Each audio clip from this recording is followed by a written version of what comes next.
विशदकारणम् अन्तातीतगुणाणम् प्रणमो जिनाणं सिद्धभवान् सहजानन्दचैतन्य प्रकाशाय महीयसे नमो नेकान्तविश्रान्त महिम्ने परमात्मने ससंवेदनसिद्धाय जिनाय परमात्मने शुद्धजीवास्तिकायाय नित्यानन्दचिते नमः नमो हरिहन्ताणं नमो सिद्धाणं नमो वायरीयाणं नमो वत्सायाणं नमो लोके सविसानम्।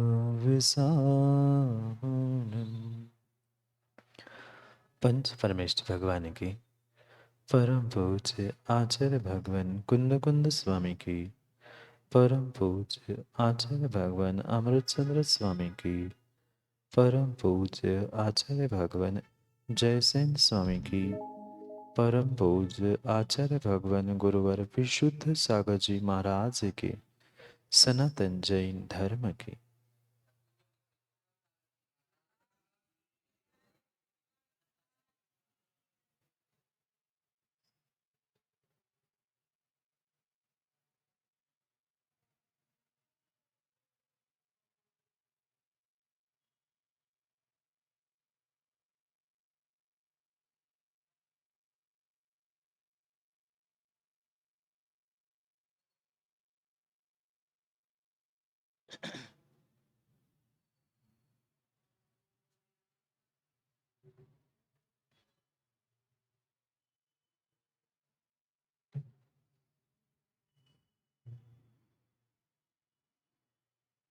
अंतिम तीर्थ वर्धमान स्वामी के शासन में हमसे विराजते और उनकी यह पावन पीयूष देशना हम सभी के लिए परम उपकारी।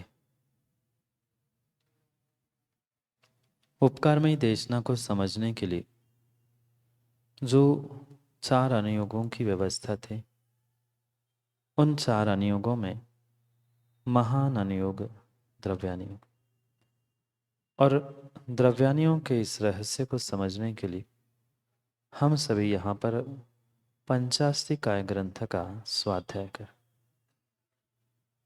भव्यात्माओं आचार्य प्रवर कुंद कुंद स्वामी ग्रंथराज पंचास्तिकाय में हम सभी भव्यों के लिए 5 अस्तिकायों के निमित्त से वस्तु स्वरूप का व्याख्यान कर और उन 5 अस्तिकायों में 6 द्रव्यों में जो प्रतिपल प्रतिनियत उत्पाद व्यय चल रहा था, उस उत्पाद व्यय के साथ द्रव्यत्व की भी व्याख्या आचार्य भगवंत कह रहे थे। भले ही द्रव्य में अस्तिकाय में उत्पाद व्यय हो रहा है, उत्पन्न होना और नष्ट होना, यह कार्य प्रति समय प्रति पल चल रहा है, पर फिर भी जो वह उत्पाद था वह असत का उत्पाद नहीं था और सत का भी कभी व्यय नहीं था। जो उत्पाद व्यय हो रहा था वह उसी द्रव्य में मात्र अवस्था पर्यायों की अपेक्षा से हो रहा था। द्रव्य सर्वथा न नष्ट हो रहा था, न द्रव्य सर्वथा उत्पन्न हो रहा था। जो भी उत्पाद व्यय रूप उत्पन्न होना नष्ट होना ये परिणमन चल रहा था, वह उसी द्रव्य में ही परिणमन चल रहा था। भिन्न द्रव्य न आज तक उत्पन्न हुआ, न कभी वह द्रव्य जिसका परिणमन चल रहा है ना वह कभी नष्ट हुआ।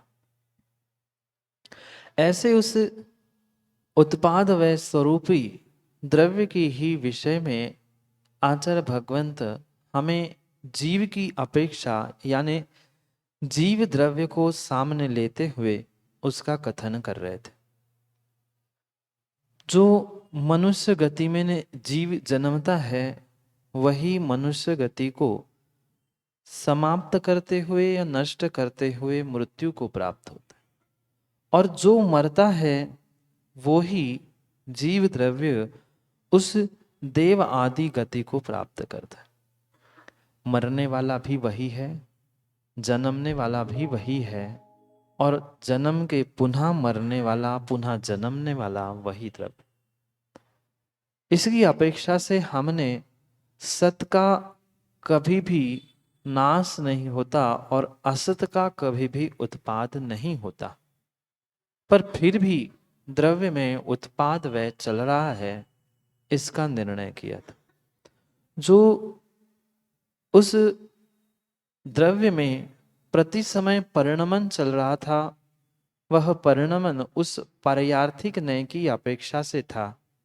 द्रव्यार्थिक नय कभी भी द्रव्य के परिणमन बदलाव को नहीं स्वीकार करता, और उसी बात को आगे लेते हुए आचार्य कुंद स्वामी गाथा नंबर 20 में हमारे लिए बहुत अद्भुत और गहरी बात समझा रहे हैं। जो जीव तिर्यंच मनुष्य नारकी देव आदि पर्यायों को प्राप्त कर रहा है, वह तो स्वयं में कर ही रहा है, पर उसके साथ साथ जो जीव की सिद्ध पर्याय है वह भी जीव द्रव्य की ही पर्याय है। क्योंकि जीव द्रव्य की संसारी अवस्था और मुक्त अवस्था ऐसी दो अवस्था है। जो जीव कर्मों के साथ है वह संसारी अवस्था में है, और जो जीव उस संसारी अवस्था से यानी कर्मों के बंधन को छोड़कर मुक्त होता है, ऐसा वह सिद्ध जीव मुक्त जीव कहला। क्योंकि तत्वार्थ सूत्र में हमने उन जीव द्रव्य के दो भेद समझे, संसारिणो मुक्ताश्च, संसारी और मुक्त, ऐसे दो द्रव्य या दो जीवों की अपेक्षा से कथन किया। तो जो सिद्ध बन रहे हैं मुक्त हो रहे हैं उनका परिणमन कैसे है? क्या उन सिद्धों में भी उत्पाद व द्रव्य होता है कि मात्र उन संसारी जीवों में ही उत्पाद व द्रव्य होता है? ये गहरा रहस्य यहाँ आचार्य भगवंत हमें 20 नंबर की गाथा में समझाने वाले हैं कि उस सिद्धों में भी यानी मुक्त जीवों में भी उत्पाद व था, है और होता रहेगा। क्योंकि भले ही सिद्ध बना है वह जीव मुक्त हुआ है, पर है तो द्रव्य, और जो द्रव्य होते हैं वह द्रव्य परिपूर्ण रूप से उत्पाद व्यय और द्रव्य से युक्त होते, और उस उत्पाद व्यय की ही अपेक्षा से आचार्य भगवंत कह रहे हैं ये सिद्ध पर्याय भी प्राप्त होना स्वयं में ही उत्पाद व्यय का प्रतीक थी। क्योंकि जो संसारी अवस्था में कर्माधीन व्यवस्था थी, उस कर्मों का नाश करते हुए कर्मों से पृथक होते हुए जीव द्रव्य ने उस मुक्ति को या सिद्ध अवस्था को प्रकट कर लिया। बहुत अच्छी बात, ये सबसे पहले समझने की आवश्यकता है। जो जीव द्रव्य है वह वर्तमान में संसारी अवस्था में कैसा है? कर्मों के साथ है, और कर्मों के साथ होने से वह वर्तमान में विभाव अवस्था में युक्त है, और विभाव अवस्था विभाव पर्याय में कर्मों के साथ होने पर भी वह उस कर्मों से दूर होकर जो सिद्ध अवस्था प्राप्त करता है, तब वह नई एक अद्भुत पर्याय को प्राप्त करता है। क्योंकि संसार की प्रत्येक अवस्था जीव ने प्राप्त कर ली। क्या मां नारकी नहीं बने कभी? क्या तिर्यंस नहीं बने आप कभी? बने, तिर्यंस बने, नारकी बने, मनुष्य बने, देव भी बने। पर इन संसारी अवस्थाओं में तो परिणमन होता रहा। कभी ना कभी जीव इन 84 लाख योनियों में से किसी न किसी योनि को प्राप्त करता तो रहा। पर इन योनियों को प्राप्त करने से विभाव अवस्था में तो वो घूमता रहा। पर कभी सिद्ध बनेगा तो पुनः संसारी बनेगा क्या? जीव द्रव्य एक बार मुक्त हो जाएगा तो पुनः संसारी बनने के लिए सिद्धालय से नीचे आएगा? नहीं आएगा।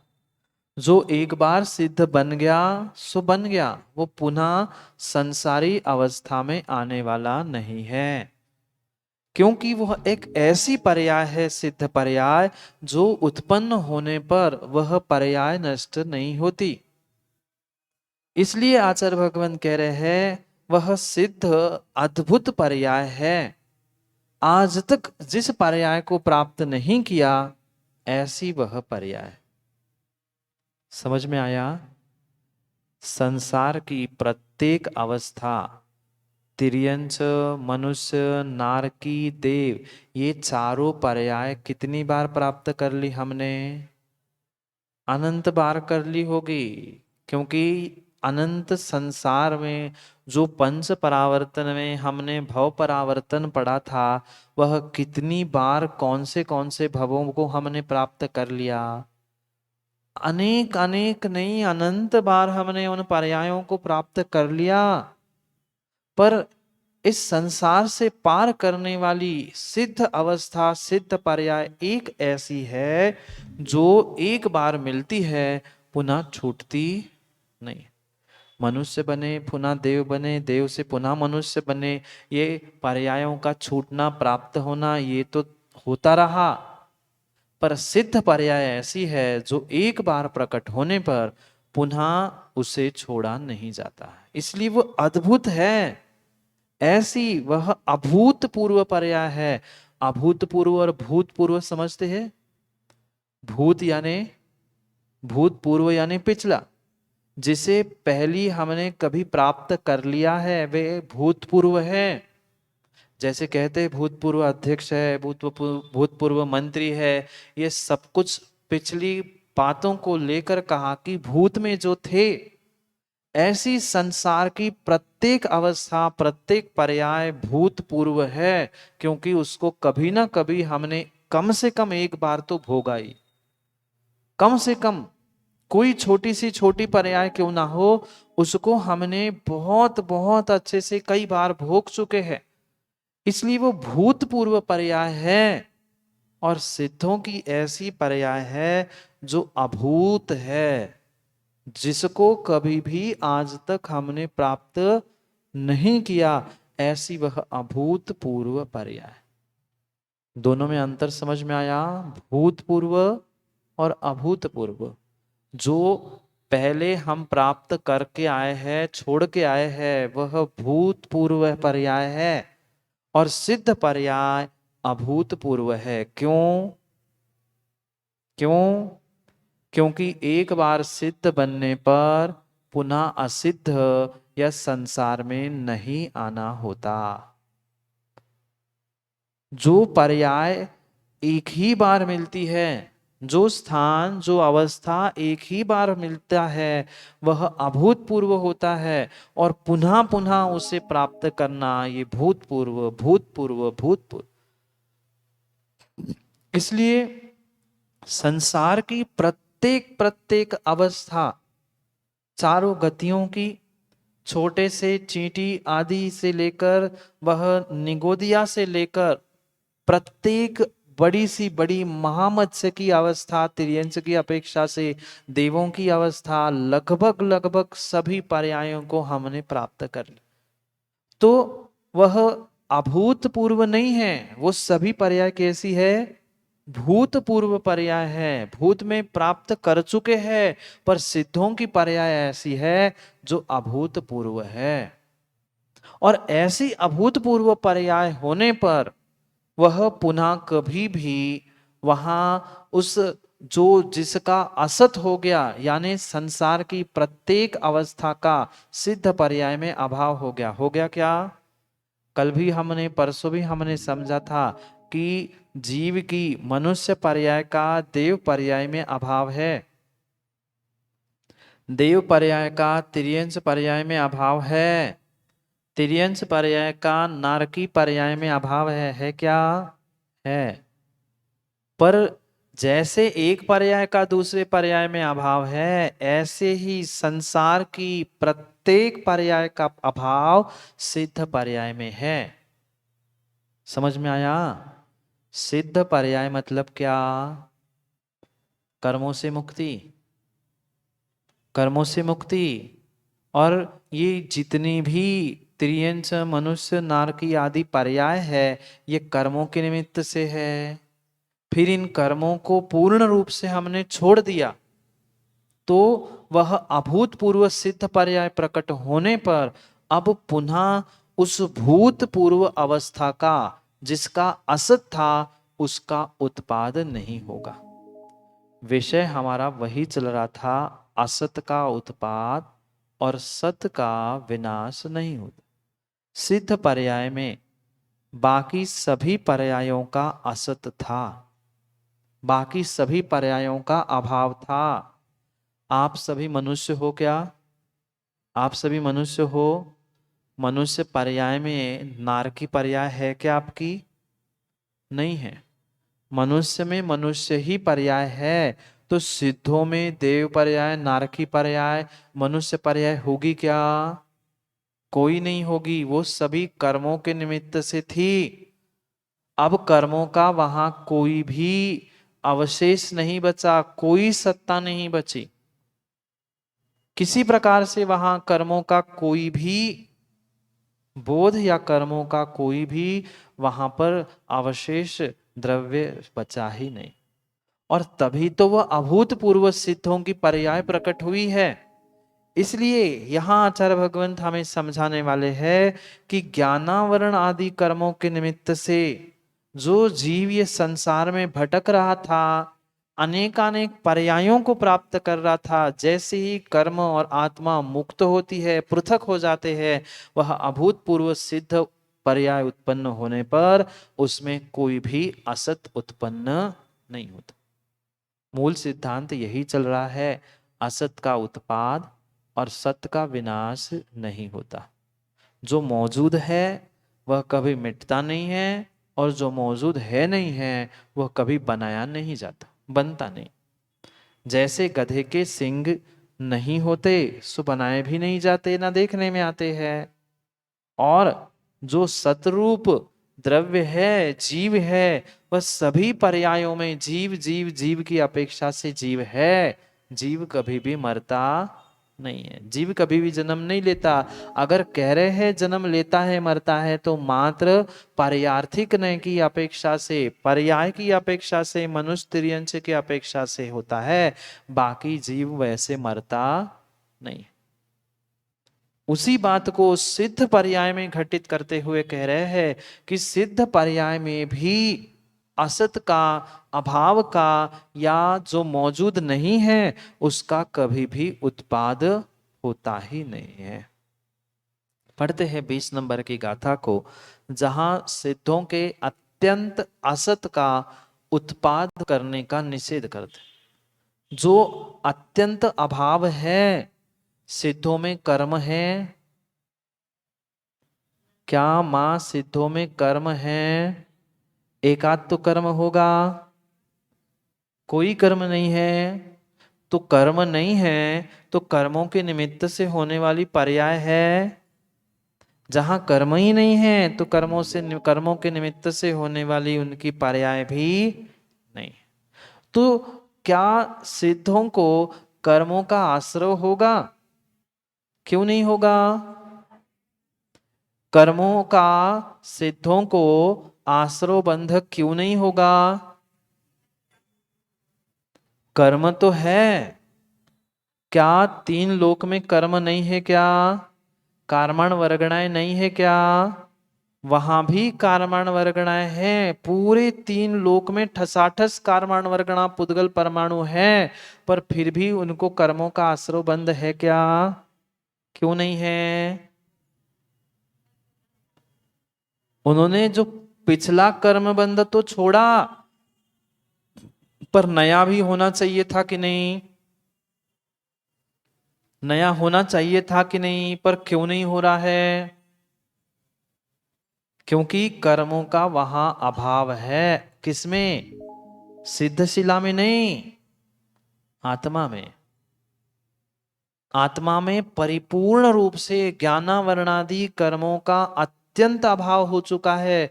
उनके आत्मा में वे कर्म है ही नहीं है, और कर्म नहीं है तो कर्म को आकर्षित भी नहीं करने वाले।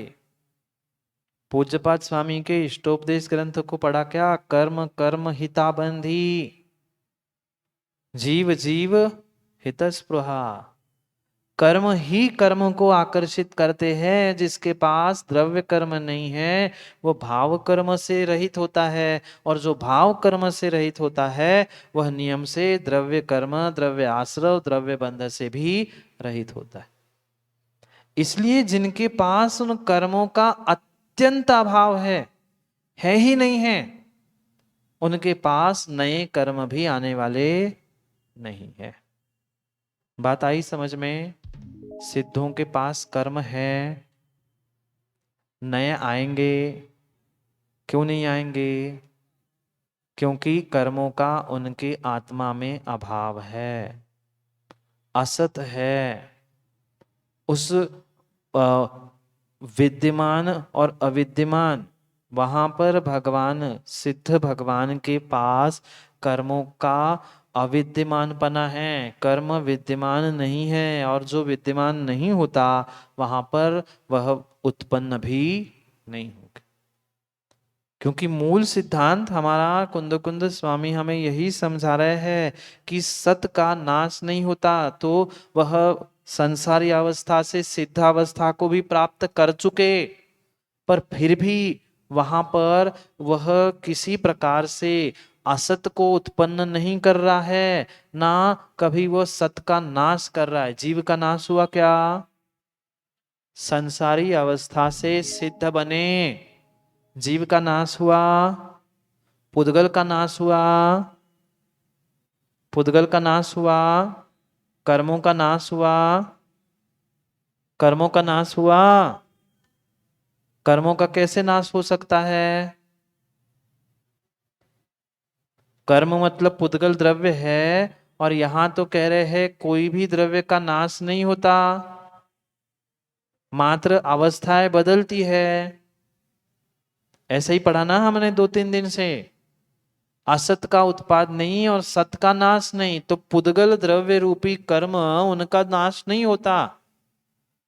मात्र जीव के साथ जो उनकी कंबाइंड अवस्था थी, जो उन दोनों का मिला हुआ स्थान था, विभाव अवस्था थी, दोनों की मिली भगत थी, वह क्या हो गया? अलग अलग हुआ। कर्म यही रह गए और जीव सिद्धालय में गया। कर्मों का नाश हुआ मतलब क्या? कर्म नष्ट हो गए क्या? जीव से मात्र पृथक हो गए, अलग हो गए, भिन्न हो गए। जीव शुद्ध हो गया और मुक्त हो गया। कर्म यही के यही रह गए। वो वर्गणाएं पुनः वर्गणा में बिखर गई, समाप्त हो गया। समझ में आया विषय? जैसे सिद्ध बनने पर किसी भी प्रकार से वहां पर अत्यंत अभाव, यानी जिसका वहां पर कोई विद्यमान पना ही नहीं है, वह कभी भी उत्पन्न होगा ही नहीं। कर्म उत्पन्न नहीं हो गए और जीव भी कभी नष्ट नहीं होगा। क्योंकि संसारी अवस्था से चार गतियों के निमित्त से गति नाम कर्म की अपेक्षा से समझा दिया। अब जीव की ही अपेक्षा से समझा रहे, तो वो जीव जो सिद्ध बना है, उस सिद्ध पर्याय की अपेक्षा से कह रहे हैं, जो सिद्ध अवस्था को प्राप्त हो चुका है उसमें जीवत्व है, जीवत्व का नाश नहीं हुआ। जीवत्व का नाश नहीं हुआ, इसलिए सत का नाश नहीं हुआ। और सिद्ध पर्याय में कर्मों को तो पृथक कर दिया, छोड़ दिया, तो कर्मों की सत्ता सिद्ध अवस्था में थी क्या? कर्मों की अवस्था सिद्ध अवस्था में थी? नहीं थी। और नहीं थी तो उसको उत्पन्न करने की किसी की शक्ति है क्या? नहीं है। जैसे मनुष्य पर्याय में देव पर्याय का अभाव है कि नहीं? आप मनुष्य हो, आप में देव पर्याय का अभाव है, उसे कोई उत्पन्न कर सकता है क्या? नहीं कर सकता, बिल्कुल नहीं कर सकता। इसीलिए असत का अत्यंत उत्पाद नहीं होता। जो अत्यंत असत है, जिसकी सत्ता ही नहीं है, वह कभी भी उत्पन्न नहीं किया जा सकता। पढ़ते हैं पहले गाथा नंबर 20 को, फिर करते हैं और चर्चा की कुंद कुंद स्वामी क्या समझाना चाहते। पढ़ो। नाना वर्णादिया भावा जीवेण सुठो अणुबद्धा ते सिंभावम किच्छा अभूतपूर्वो हवदि सिद्धो। पढ़ो एक साथ।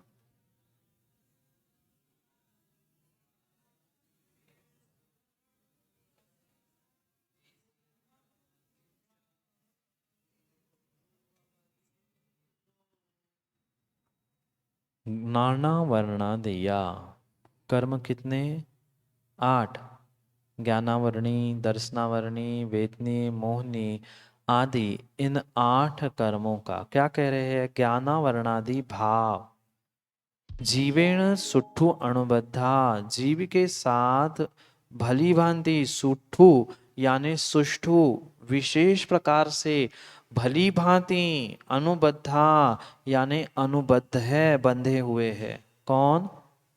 कर्म जीव के साथ बंधे हुए है।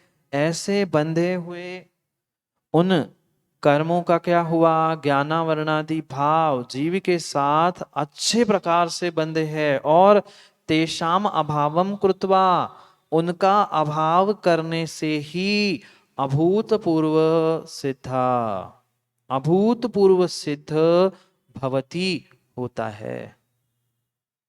राजा, मंत्री, अध्यक्ष, पंतप्रधान आदि आदि सब भूतपूर्व हो सकते हैं, पर भगवान भूतपूर्व? बात समझ में आई क्या? राजा, मंत्री, अध्यक्ष सभी सभी सभी भूतपूर्व हो सकते हैं। ये भूतपूर्व अध्यक्ष है, ये भूतपूर्व पंत प्रधानमंत्री आदि आदि हो सकते हैं, पर भगवान हमारे भूतपूर्व नहीं होते। अन्य दर्शनों में भूतपूर्व भगवान हो सकते हैं, वही आए पुनः उन्होंने रूप दिखाया, पुनः भगवान बन गए, पुनः आए जमीन पर, तीसरा अवतार लिया, पांचवा अवतार लिया, 10वां अवतार लिया।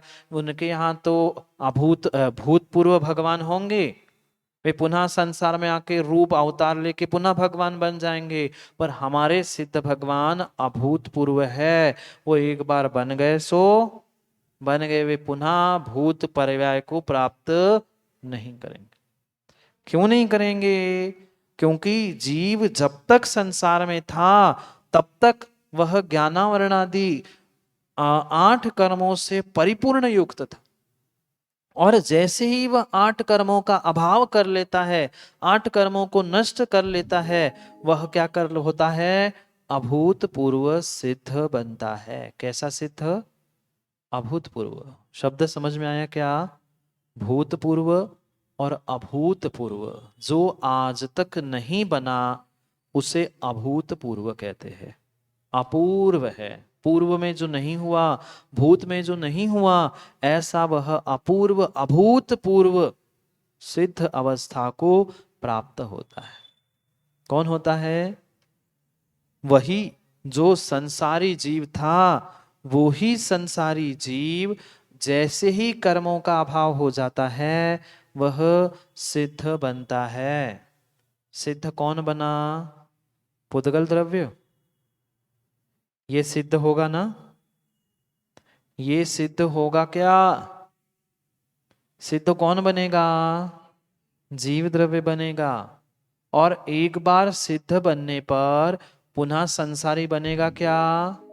नहीं बनेगा, क्योंकि कर्मों का अत्यंत अभाव हो चुका, एक भी कर्म उनमें शेष नहीं बचा। पूर्ण रूप से उनमें उन्होंने कर्मों का नाश कर दिया, इसलिए वे सिद्ध बने। पर ऐसे बने कि वे पुनः कभी भी असिद्ध नहीं होंगे, पुनः कभी भी संसारी नहीं होंगे। ये अभूतपूर्व है। अभूत यानी जो भूत में, पूर्व में कभी भी नहीं हुई वह अवस्था अभूतपूर्व अवस्था है। अपूर्व अपूर्व अवस्था है। पूर्व यानी पहले, और अपूर्व यानी जो पहले नहीं हुआ है, वह अपूर्व अभूतपूर्व पर्याय है। तो सिद्ध भक्त जब भी बनेंगे, भगवान जब भी बनेंगे, वह अभूतपूर्व ही सिद्ध और अभूतपूर्व ही भगवान बनेंगे। यहां पर ये कह के आचार्य भगवंत हमें समझा रहे हैं कि अभूतपूर्व सिद्ध बनने पर पुनः कर्मों का संबंध नहीं होगा। वहां कर्म का असत हो गया, अभाव हो गया, और कर्मों का जहां अभाव हुआ वहां अभाव का पुनः सद्भाव नहीं होगा, असत का उत्पाद नहीं होगा।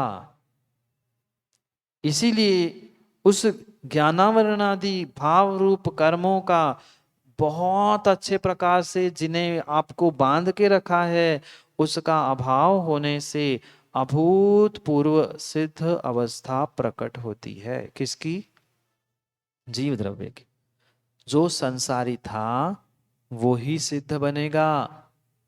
कोई भगवान जन्म से भगवान नहीं होता, जीव ही, मनुष्य ही पुरुषार्थ करते हुए, कर्मों को अलग करते हुए भगवान बनता है। ऐसे अपूर्व अपूर्व अभूतपूर्व सिद्धों के लिए कह रहे हैं, ऐसे अभूतपूर्व सिद्ध है।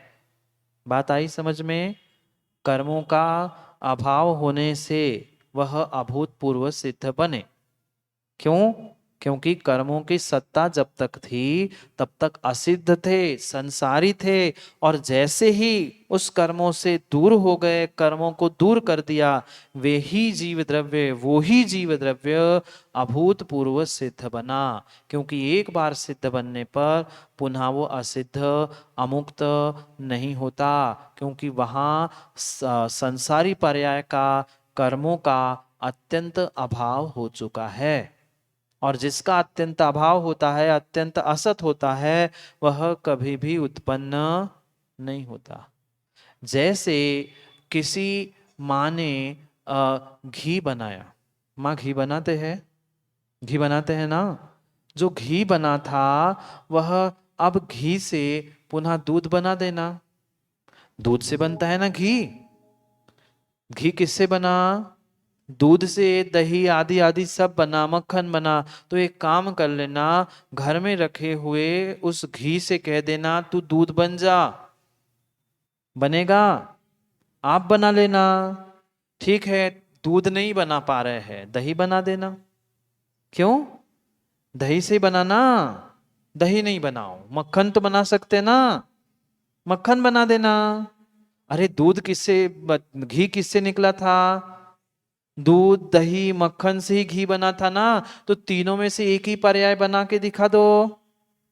नहीं बनेगी। तीन काल में ये तीनों पर्याय उस घी से कभी भी बनने वाली नहीं है। इसलिए जैसे वह घी अभूतपूर्व है, एक बार घी बनने पर उस घी से पुनः दूध, दही, मक्खन बनाया नहीं जा सकता। बना सकते क्या? आप लोग तो ज्ञानी हैं, आप बना लो। नहीं बन सकता। कोई भगवान भी आ जाए तो घी से दूध, दही और मक्खन पुनः नहीं बनता। जैसे एक बार बने हुए घी से पुनः दूध, दही, मक्खन आदि नहीं बनता, ऐसे ही एक बार सिद्ध बनने पर पुनः तिर्यंश, मनुष्य, नारकी आदि अवस्थाएं प्रकट नहीं। क्यों नहीं बना घी से दूध? क्यों नहीं बना घी से मक्खन? क्योंकि घी में दूध का, दही का और मक्खन का अत्यंत अभाव हुआ। अत्यंत यानी सर्वथा, पूर्ण रूप से उसका नाश हो चुका है। किसी भी प्रकार से घी में दूध बचा क्या, और थोड़ा सा भी मक्खन का या उस मरी का अंश बचता है तो घी सड़ जाता है, खराब होता है ना, घी भी नहीं बचता वो तो फिर। इसलिए जैसे ये घी का दृष्टांत है, घी में दूध का, दही का और मक्खन का परिपूर्ण रूप से अभाव है, और जिसका अभाव होता है, असत होता है, वह कभी भी उत्पन्न नहीं होता। मूल सिद्धांत हमारा यही चल रहा है, सत का नाश नहीं होता और असत का उत्पाद नहीं होता। घी में दूध का उत्पाद होगा क्या? घी से दूध बनेगा क्या? घी में दूध निकलेगा क्या? दूध से तो घी निकल सकता है, दूध से घी प्रोसेस करके निकल सकता है, पर घी से दूध नहीं निकलेगा। घी से दूध कभी भी नहीं निकलेगा। ऐसे ही जो संसारी जीव था, वही संसारी जीव तपस्या आदि करते हुए भगवान सिद्ध बनेगा, पर एक बार जो सिद्ध बनता है वह कभी भी किसी भी प्रकार से पुनः संसारी नहीं होगा।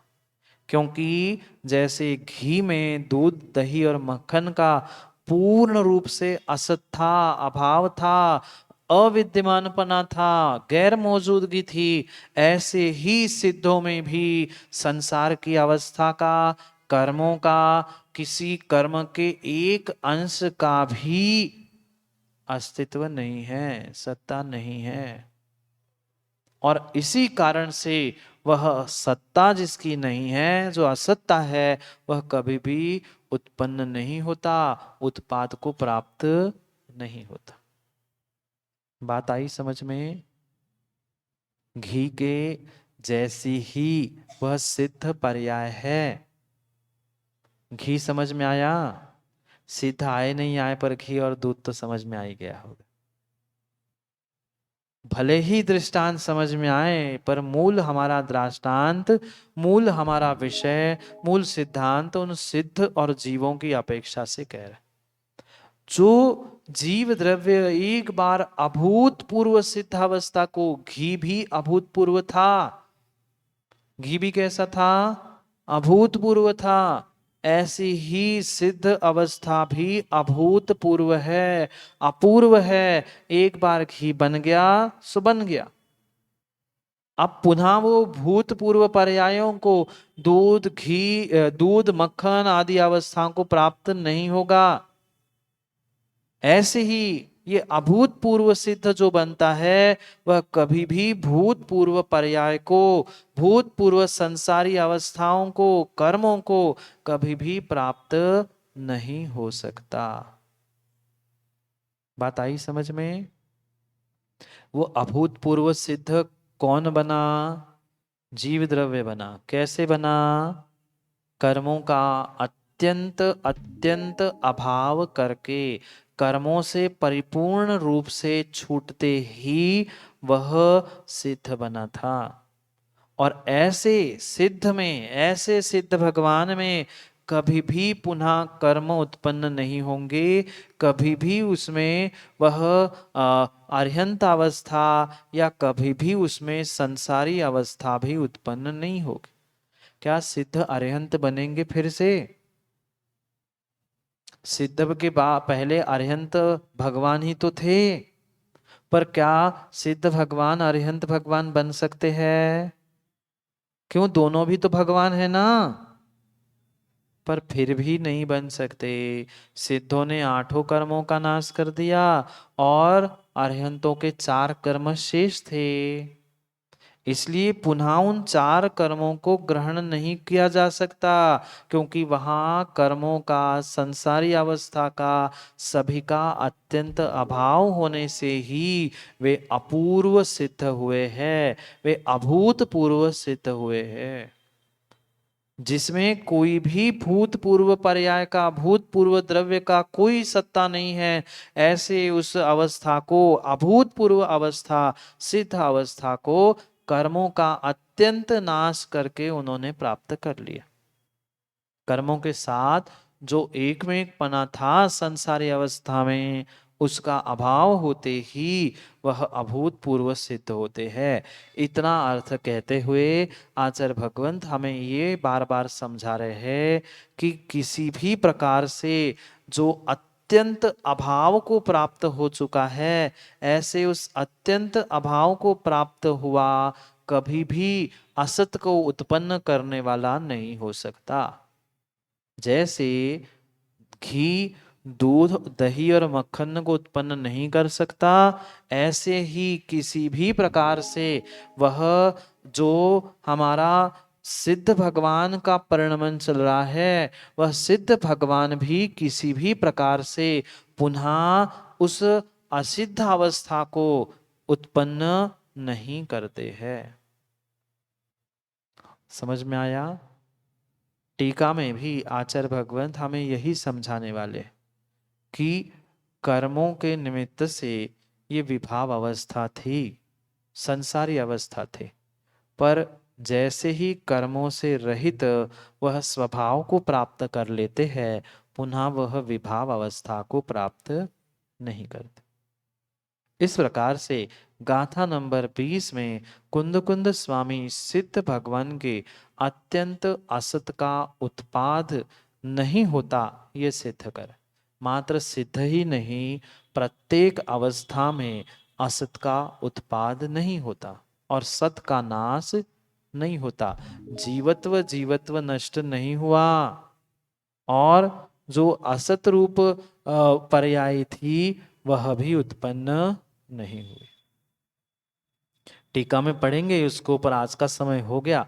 कल उस टीका को विस्तार से समझने का प्रयास कर, जहां आचार्य भगवान समझाएंगे कि ज्ञानावरणादि कर्मों के निमित्त से जो ये संसारी अवस्था में जीव था, वह थोड़े से गति नाम कर्म के कारण थोड़ी थोड़ी पर्यायों को, देव मनुष्य आदि पर्यायों को प्राप्त कर रहा था, और जैसे ही नगति नाम कर्म समाप्त हुआ, वह देवगति नाम कर्म में, देवगति नाम कर्म समाप्त हुआ अगली पर्याय में, और यहाँ तो सभी कर्मों का नाश करके वह सिद्ध बने हैं, इसलिए वह अभूतपूर्व पर्याय है।